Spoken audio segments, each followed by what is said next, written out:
Pessoal que acompanha aqui o canal do Estação Nerd, fiquem tranquilos porque isso daqui é só uma adição à nossa programação tradicional, tá? Na sexta-feira a gente vai ter vídeo de 11h30 da manhã normal, o tema vai ser até adiantado lá no Instagram, mas a princípio eu quero trazer aqui para vocês a crítica em vídeo do Judas e o Messias Negro da Warner, dirigido pelo Shaka King. Só lembrando a vocês que também tem texto lá no site do Estação, tá? Que foi escrito pelo Ícaro, aqui eu tô trazendo a minha crítica em vídeo, então enfim, vocês vão ter aí 2 comentários, uma crítica bônus aqui em vídeo. E em primeira mão, claro, eu vou pedir para você não se esquecer de deixar o like aqui embaixo, porque isso ajuda muito o canal a crescer. Também não se esqueça de se inscrever aqui embaixo no canal e de ativar o sininho das notificações para ser notificado toda vez que a gente postar vídeos novos aqui. E caso você se interesse por esse tipo de crítica, eu sugiro que você vá no meu canal também aqui embaixo na descrição, seção restrita, e lá você vai conferir várias outras críticas semanais de vários tipos de filme que estão sendo lançados todas as semanas.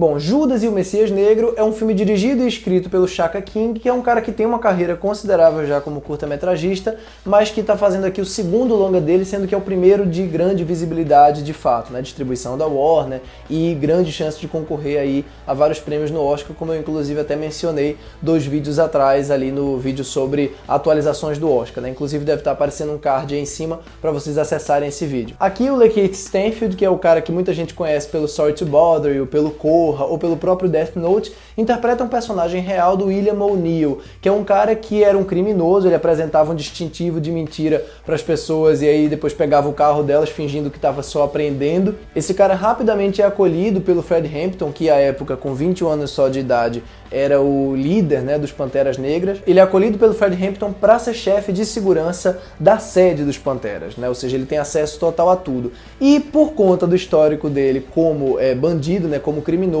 ele é também recrutado simultaneamente por um cara do FBI que na verdade usa ele como informante, né, para poder chegar ao Fred Hampton e, não é spoiler para ninguém porque é fato público notório e é história mesmo, conseguir fazer com que a casa do Fred Hampton seja invadida e ele seja brutalmente assassinado. E daí já entra uma coisa que eu gosto muito no filme, entre outras coisas também, que é o fato de que o próprio nome já deixa claro o que vai acontecer no final, né? Já deixa claro, mesmo que você não conheça muito da história, qual é o destino desses personagens aqui, o que é que aguarda, né, na história, essas figuras, mas a maneira como a história e a atmosfera, né, se desenvolvem até chegar no final do filme, né, eu acho muito inteligente, assim, vale muito mais do que simplesmente você ficar sabendo o que acontece no filme. É uma experiência que vale muito a pena, independentemente de você conhecer ou não. Primeiro porque, para quem conhece bem, ele não fica explicando demais, ele não é excessivamente didático, como são alguns filmes históricos desse tipo.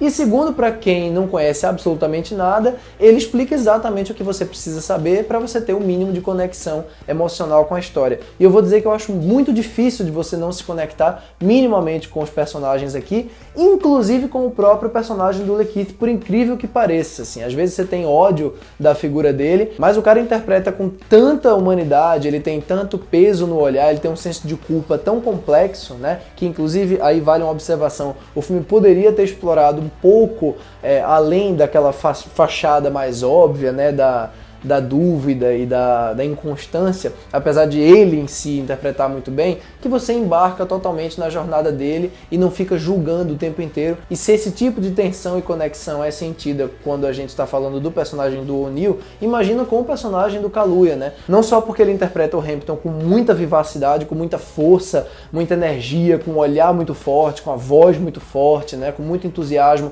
e muita fidelidade também, apesar dele ser consideravelmente mais velho, né, do que o Hampton era no ano que morreu, que você acredita plenamente que aquele cara dedica a vida dele, absolutamente tudo dele, 100% a essa causa, né? Mesmo que ele não tenha tanto tempo em cena assim, ele inclusive está indicado ao SEG e ao Globo de Ouro de melhor ator coadjuvante, provavelmente vai concorrer ao Oscar também, e tanto ele como o Lakeith e também o Jesse Pellman, né, que também faz aqui um papel muito importante, que é o do agente do FBI, né, que ao mesmo tempo é frio, é cínico e tem um lado mais humano que é explorado numa cena só, conseguem fazer o filme se sustentar numa base de elenco muito boa. Tem outras participações ótimas também, mas esses 3 realmente para mim são os alicerces assim de peso do filme. A fotografia é muito, muito precisa do Sean Bobbitt, que fez, por exemplo, a fotografia do 12 Anos de Escravidão e do As Viúvas, com Steve McQueen. Aqui faz um uso muito preciso da noite, né? É um filme com muitas cenas noturnas e com uma sensação de pesar, assim, de tristeza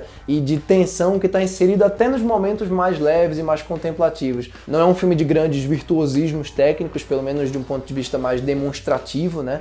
O próprio As Viúvas, eu acho que tem mais esse lance dos planos sequências, das coisas mais explodidas e intensas, né? Aqui é um filme um pouco mais controlado. Inclusive a violência dele é uma violência muito na medida, ele não mostra muita coisa, o peso dele está muito mais na história, nas interpretações, do que propriamente no que é gráfico, né? Pouquíssima coisa é mostrada mesmo.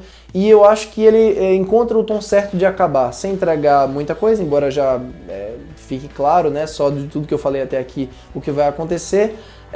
E de novo não é spoiler, porque é história e é uma coisa realmente que você olha até mesmo na própria sinopse e no título do filme, mas ele consegue concluir com uma nota de pesar muito, muito firme. Ele não fica fazendo muitas elucubrações e muitas, o que poderia ter sido, ou que, né, vamos aqui romantizar um pouco essa história. Não, ele termina na nota firme, trágica e correta para esse tipo de história. Então, embora não seja um filme tão violento, ele também passa longe de ser leve. É uma experiência que tem quase nada, inclusive, de senso de humor.